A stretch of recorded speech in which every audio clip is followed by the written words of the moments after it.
Hello viewers, ഇത് നമ്മുടെ വയനാട്ടിലെ പൊൻകുഴി സീതാദേവി ക്ഷേത്രമാണ്. ഫേമസ് ആയിട്ടുള്ള ഒരു ക്ഷേത്രമാണിത്.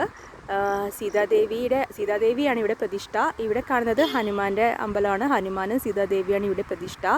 പിന്നെ ഇത് പറയുന്നത് സീതാദേവിയുടെ അവിടെ ഒരു വേലി കണ്ട, അതിൻ്റെ അപ്പുറത്ത് കുളമുണ്ട്. അത് സീതാദേവിയുടെ കണ്ണുനീർ തടാകമാണെന്ന ഐതിഹ്യം.